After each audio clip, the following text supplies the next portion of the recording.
Donc cette semaine, en fait, on est en Lamentin, on fait une formation de dessalement d'eau de mer en urgence.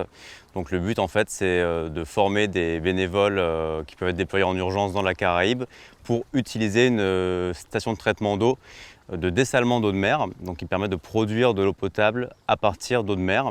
Donc on est ici au Lamentin avec notre partenaire Aquassistance. Donc le processus de dessalement d'eau de mer, en fait, est finalement assez simple. Même si c'est une technologie très particulière, on va simplement pomper de l'eau de mer, donc ici de l'eau de mangrove, qu'on va filtrer à travers une série de différents filtres. Après être passé dans le filtre à sable, ici c'est le bassin qui permet de récupérer l'eau claire et qui va alimenter notre machine pour dessaler.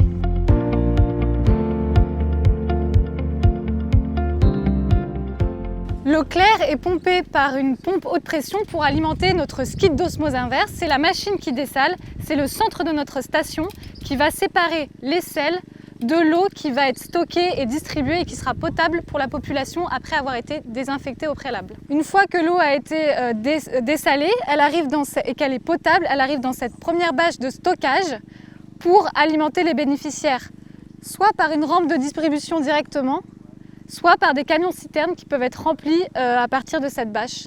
Donc l'intérêt de cette station, finalement, c'est aussi son fort impact environnemental puisqu'elle permet de limiter l'envoi de bouteilles en plastique sur une île impactée. En gros, par jour, on va éviter d'envoyer 8000 bouteilles en plastique d'1,5 litre sur une île.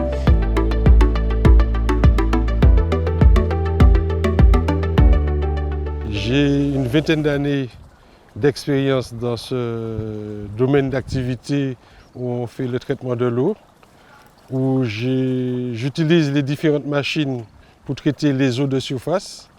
Mais il s'est avéré que, par exemple, à Saint-Martin, nous n'avons pas trouvé d'eau de surface parce qu'il n'y a pas d'eau de surface. Et la seule solution qu'il y avait, c'était de traiter l'eau de mer où nous ne disposions pas à l'époque de cette machine.